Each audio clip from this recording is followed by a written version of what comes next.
So, who here actually wants a PvP system in FGO? Well, here's a fun fact.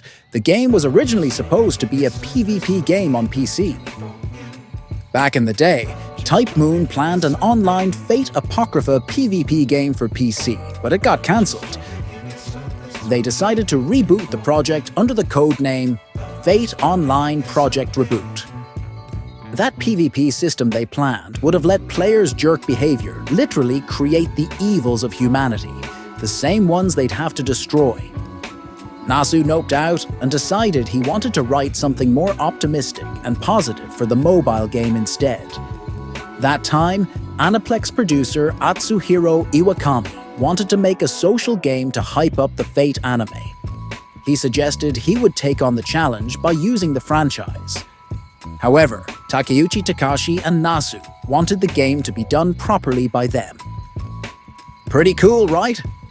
This time, I'm diving into some concepts in FGO that got stuck in development purgatory. I'm sticking to the main story for now, but trust me, there's a lot to unpack. You know, those ideas that could have been legendary but ended up on the cutting room floor? Yeah, we're about to go deep into the what could have beens that never saw the light of day. Okay, so you've probably already plowed through the Singularity chapters, including Camelot, right? But here's a wild fact you might have missed. Chapter 6's location was originally supposed to be Jerusalem, until they hit us with a plot twist during the April 27th update, switching it to Camelot. Turns out this is a legit plot point. Without the Lion King's interference, Chaldea would have been fighting crusaders trapped in an endless holy war over Jerusalem. The original threat? Someone from the Ninth Crusade getting their hands on the Grail and becoming far more powerful, which would have gone from bad to worse once Ozymandias showed up and snatched the Grail for himself. Oh, and a servant claiming to be Richard I with his false crusaders was also taking over.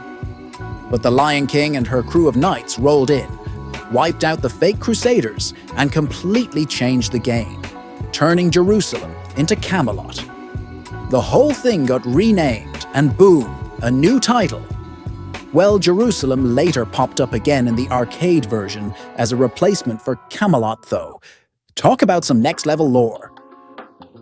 Speaking of Camelot, y'all probably remember the Picts, right?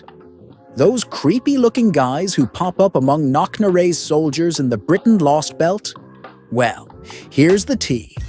They were originally supposed to appear in the Camelot chapter.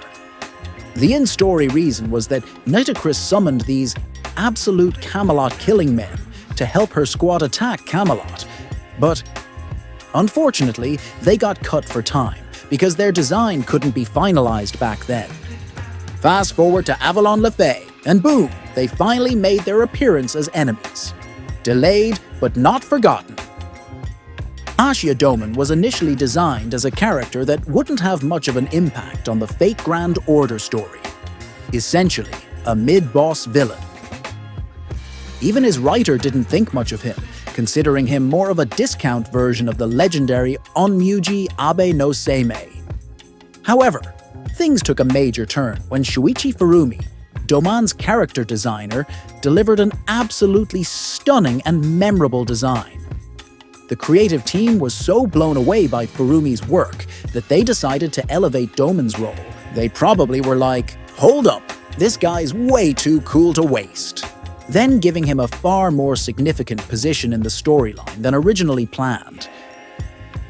Douman's design embodies his chaotic, sadistic personality, and the visual appeal alone made him a fan favorite.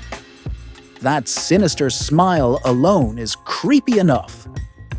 So, instead of being a forgettable villain, he became one of the most hated and loved characters in the game.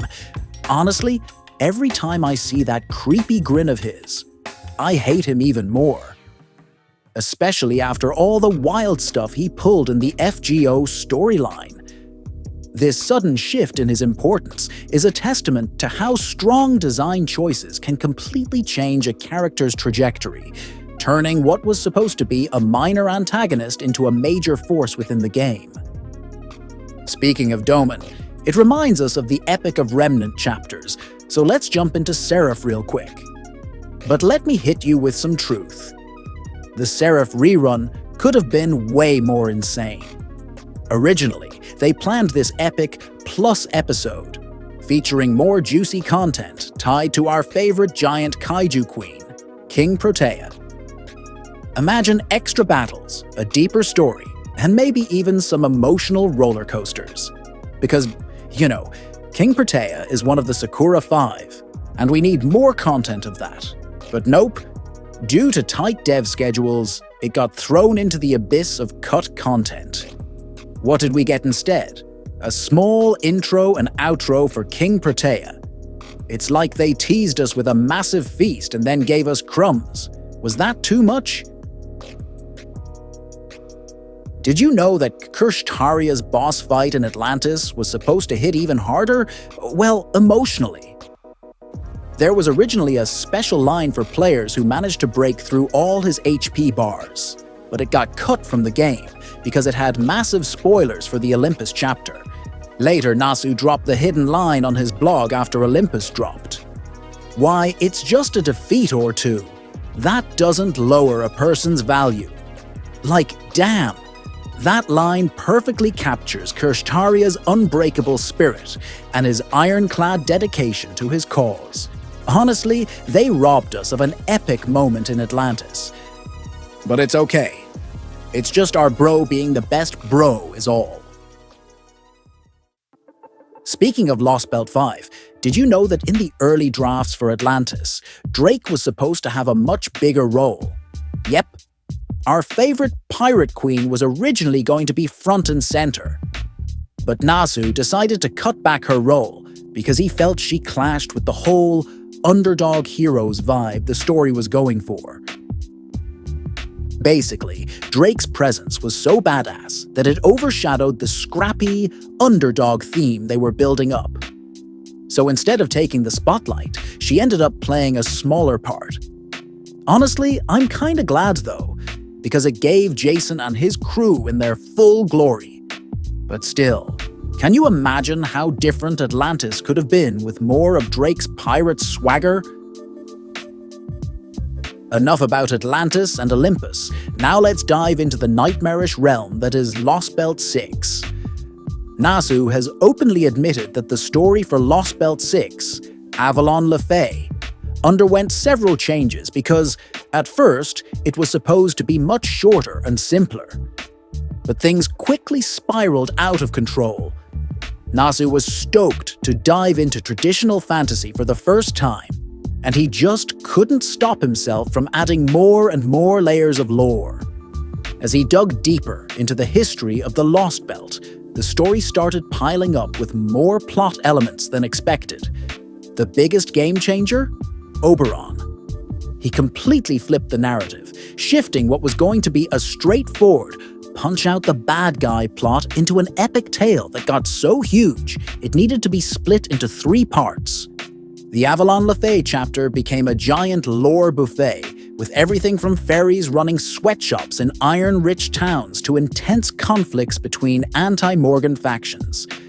Nasu and his team even had to tease players with the sheer length of the script during live streams, showing off that this Lost Belt was about 4 paperback novels worth of content. If Nasu hadn't let his imagination run wild, we might have ended up with a way simpler story, but now we've got an epic saga that even hardcore fans are still dissecting. Don't forget to hit that subscribe button, drop a like, and leave a comment so I don't run out of ideas.